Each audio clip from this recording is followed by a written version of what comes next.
Good day, Crime Talk aficionados. My name is Scott Reich, and this is Crime Talk. We have a big show for you today. Let's get to it. First, should this judge be a judge? Well, some of the appellate courts think maybe he should find a new calling. Second, Travis McMichael, he says, let's go to trial. Nothing sweeter than a jailhouse romance. Oh, this will just give you little tingly things all over your body. Florida teachers, they're going to have to get their own website pretty soon. It's still a crime even if you apologize. And some examples of more unnecessary violence. And then finally, our dumb criminal of the day and a quick recap of all our winners throughout the week. Let's talk about it.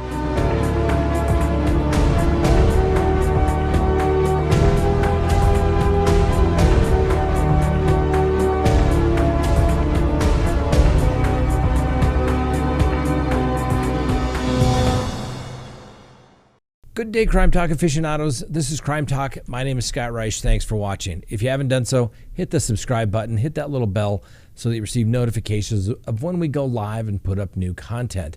And remember, you can always listen to us on any of your favorite podcasting apps. Just simply type in Crime Talk with Scott Reich. All right, let's get to the docket today. Now, should this guy be a judge? Take a look. Well, the Jackson County, Michigan judge, a guy by the name of John McBain, is known for being a little harsher on criminals when it comes to sentencing. He often gives higher sentences than what the sentencing guidelines recommends and makes controversial statements from the bench. Well, Judge McBain was reprimanded by the Michigan Court of Appeals, ruling on the case of Dawn Marie Dixon Bay, a 49-year-old woman convicted of fatally stabbing her boyfriend on Valentine's Day in 2015.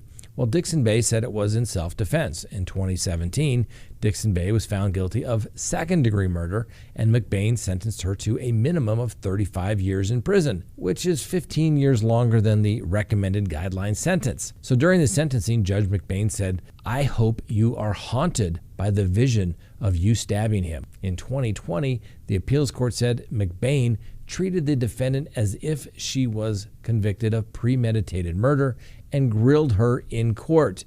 At the time, the judges stated on the panel, they overturned the initial ruling, but McBain ignored it and handed Dixon Bay a 30-year sentence. McBain argued at the hearing that Dixon Bay had planned the killing, saying she stabbed the victim in the heart, not once, but twice, and murdered him in cold blood. Now, with the second sentencing set back to the Court of Appeals, the panel unanimously overturned McBain's ruling and ordered he be removed from any future hearings related to the case. The panel said that McBain's decision to hand out a higher sentence to Dixon Bay, despite the jury's verdict, was an abuse of discretion and a willful violation of controlling precedent from the Supreme Court. Now, this isn't the first time McBain has made headlines for his behavior. In 2017, McBain exploded on Camia Gamet, who was convicted of first-degree murder, saying, "You were relentless, you stabbed, you stabbed, you stabbed, you stabbed until he was dead. I agree with the family. I hope you die in prison as well. If this was a death penalty state, you'd be getting the chair." Take a look at this guy. And in 2016, Judge McBain was in court presiding over the case of Jacob Larson, who allegedly stalked a woman, which violated a protection order. Larson tried to resist being handcuffed by the court officer, and McBain threatens to increase his jail time from 3 days to 1 year. McBain is also seen coming down from the bench, taking off his judicial robe to help restrain Larson. He is actually seen on the video saying, "Tase him right now, and I'm about to bust your effing arm." It's right there on video. Well, the Michigan Court of Appeals said that McBain's conduct in court may warrant investigation by the Judicial Tenure Commission, adding that, well, you know what? Maybe this might not be his right line of work. That's right. When your bosses are saying this maybe isn't what you were cut out to do, you may want to rethink your career path, I guess. Listen, judges are supposed to be the adults in the room. The judges are the ones that are supposed to remove themselves from the emotion of everything to make cool, calm, collected decisions. Oh, and most importantly, what are judges supposed to do? Follow the law. Even if they don't like the law, they have to follow it. That's kind of the whole rule of law thing that we have here in this country. And if judges think that they can make up the law or don't have to follow it, that's not a judge. That's a tyrant. See ya, judge. Get out of here. All right. Next on the docket, Travis McMichael. Remember him? That's right. One of the McMichaels held responsible for the death of Ahmaud Arbery. Well, he thought he had cut a deal in federal court, plead guilty to violating the civil rights of Ahmaud Arbery, get a 30-year concurrent sentence with his state court life in prison sentence case. And what would he get out of that? I mean, it's not like he's going home anytime soon or ever. Well, he was going to be able to serve his sentence in federal court. Well, the Ahmaud Arbery family said 30 years in and being able to serve your sentence in federal court was just not right. The judge said, I didn't want my hands tied by the stipulation of the guilty plea that he would only serve 30 years. I think maybe I want to have be able to sentence him to more. So Mr. McMichaels was allowed to withdraw his plea because the court rejected the stipulated sentence. Now, guess what? There's going to be a trial Monday. Now, I have said from all along what Mr. McMichaels had done to Ahmaud Arbery, along with Roddy Bryan, as well as his father, was that it was wrong. It was wrong from the beginning. Took some heat for that. And, he should probably plead guilty and get it over with. But when he's not going to get the benefit of the bargain, you kind of like that fight that says, go ahead, government, prove it. You'd think you weren't going to have a trial next week. Get all your witnesses here. You want to go through this again, family? Let's do it. Sometimes there's an easy way and there's a hard way. And most times, everybody always picks the hard way. And I guess that's kind of McMichael's and the government and the judge and the family in this particular case. He'll more than likely be found guilty at trial. But hey, if he's not going to get any benefit of the bargain for it, make the government crawl over glass to get a conviction. That's what our system is set up to do. Make them test the evidence. So I think he's still going to be found guilty, but go for it. What have you got to lose? You got nothing to lose. All right.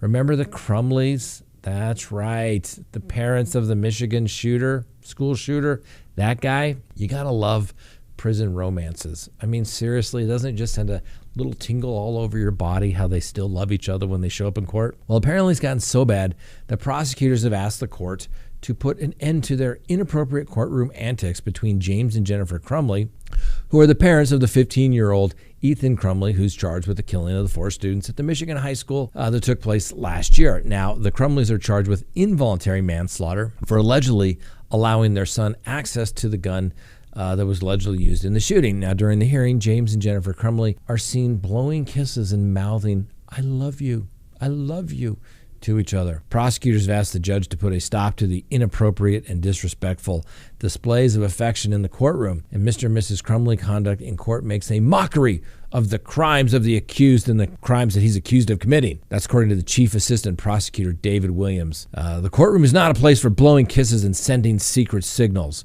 This is a time for families to pursue justice. Well, McDonald wants the judge to prohibit the Crumbleys from any contact, physical or verbal, nonverbal contact during the proceedings.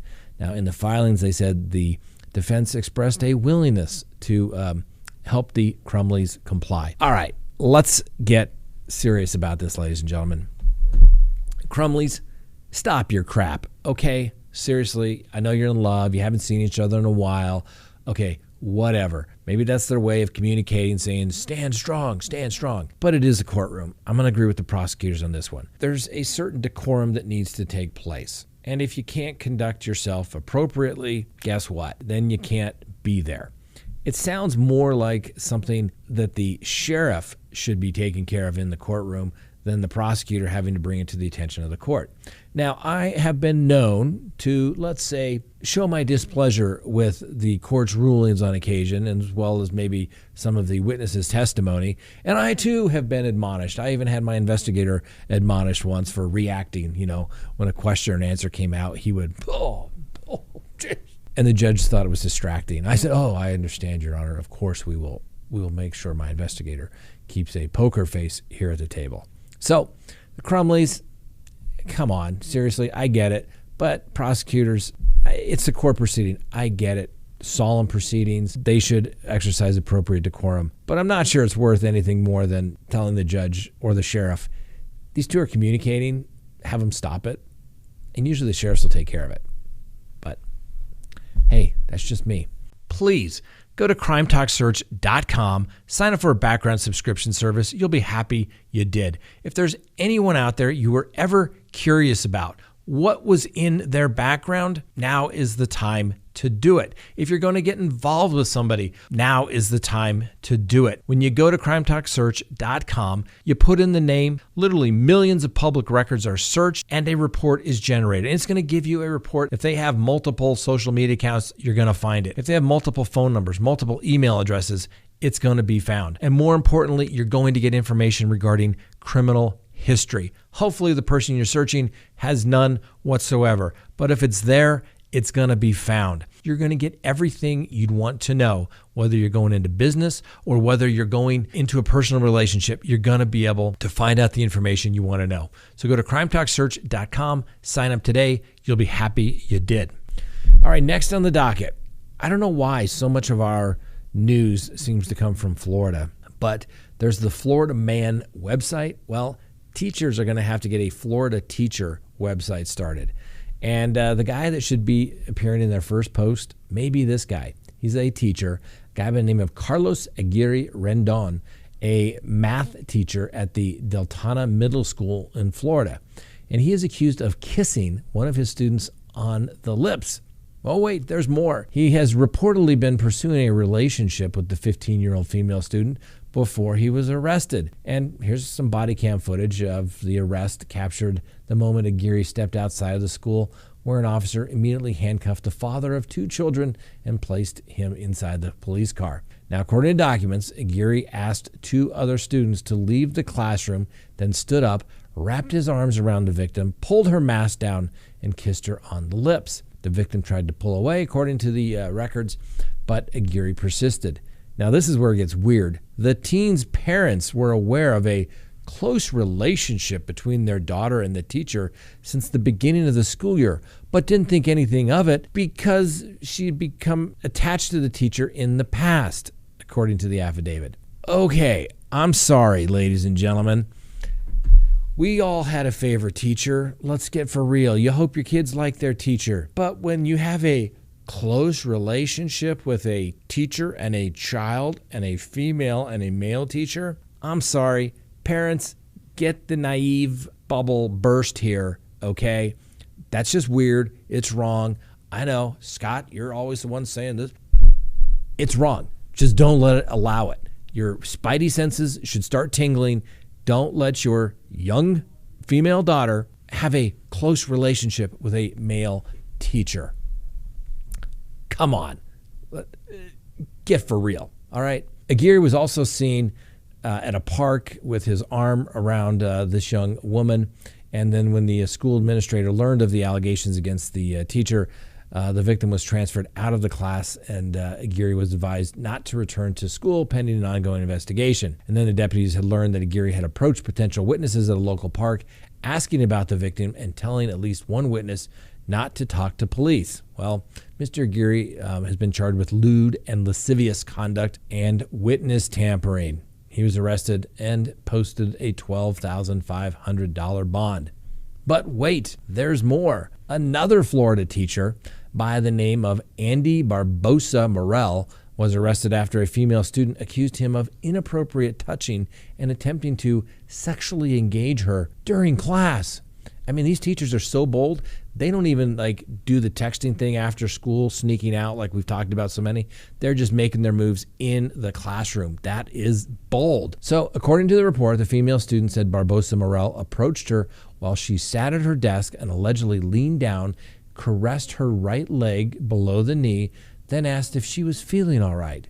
She said that Barbosa Morel was smiling and staring as he stood over her, making her feel creeped out. A few minutes later, the student said she was at her desk with her head down on her folded arms when Barbosa Morel allegedly approached and grabbed her by the hair, then jerked her head back up.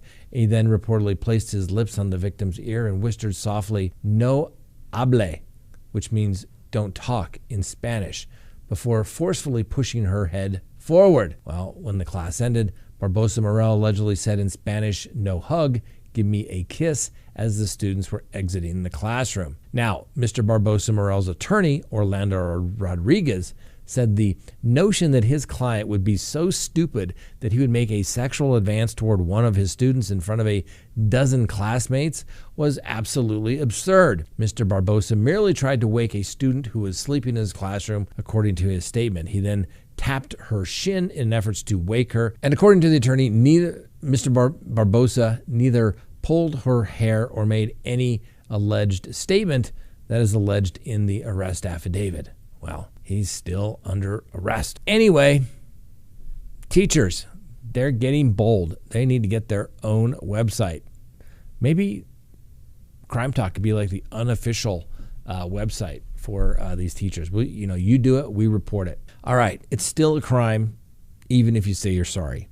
So a couple in Santa Fe, New Mexico, which I was just there the other day, returned to their home and found a man inside with a rifle inside their house.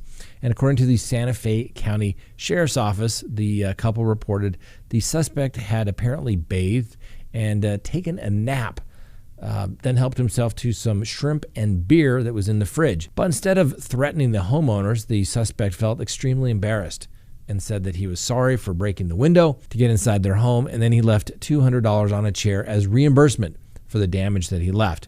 Now, police reported that besides the damage of the window, the theft totaled $15.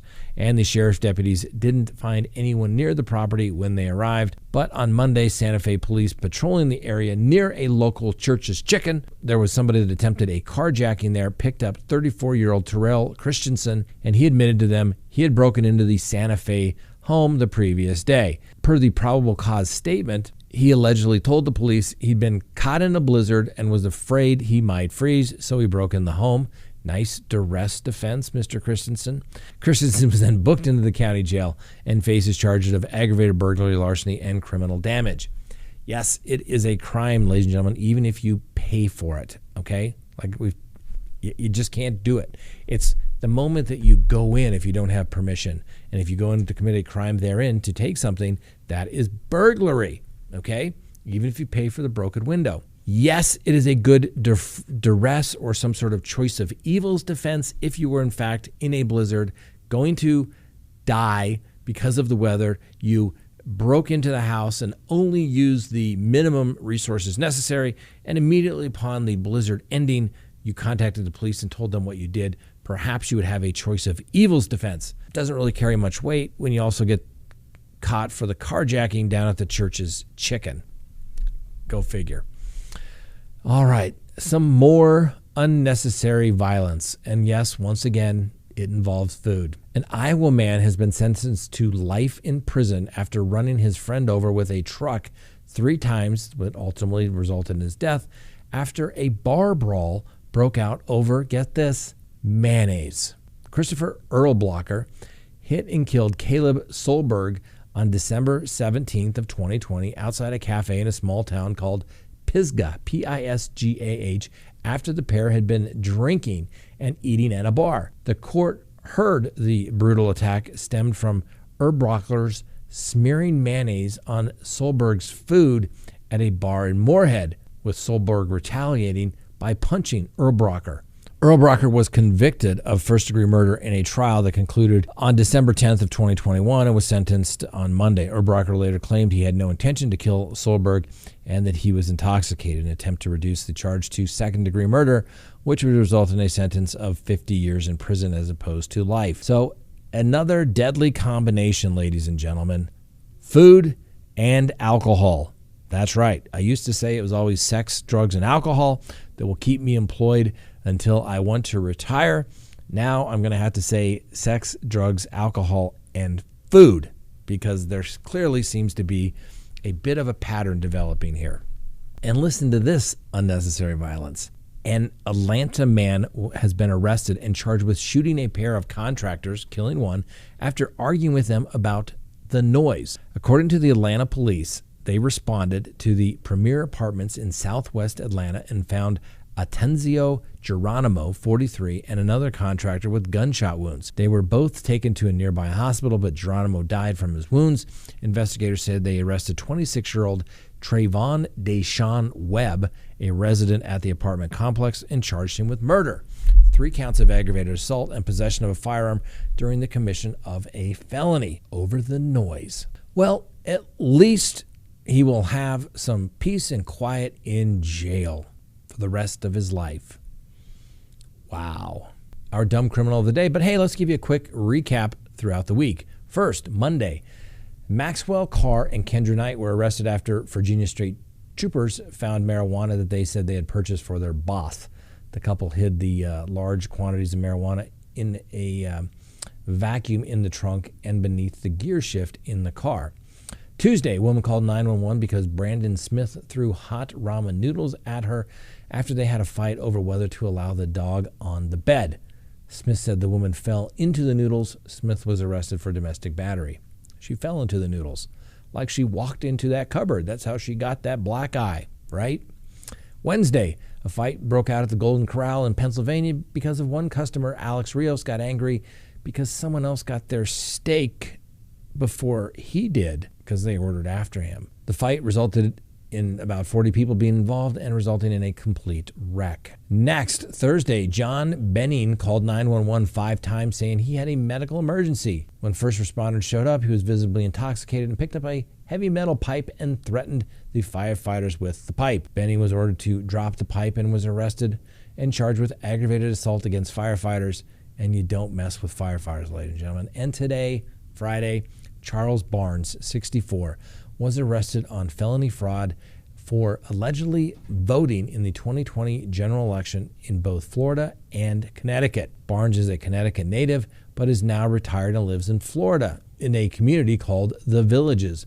Apparently, Barnes requested a Connecticut absentee ballot on September 15th, citing COVID as the reason for not voting in person. 3 weeks after voting by mail in Connecticut, Barnes cast a vote in person in Florida.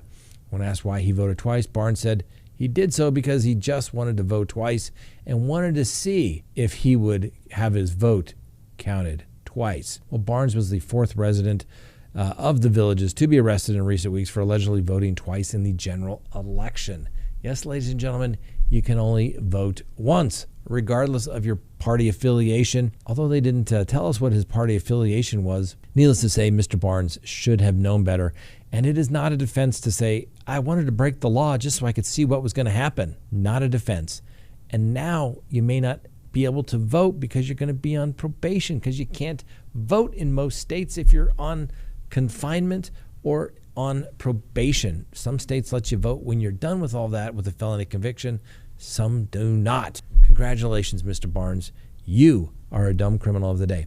All right. Thanks for watching. It's been a busy week. I want to thank everybody for taking the time to watch our videos. And for our Patreon members, we just put up a video today regarding my little excursion down to Dallas, and you get to meet my daughter. So thanks for watching. We'll see you next time on Crime Talk.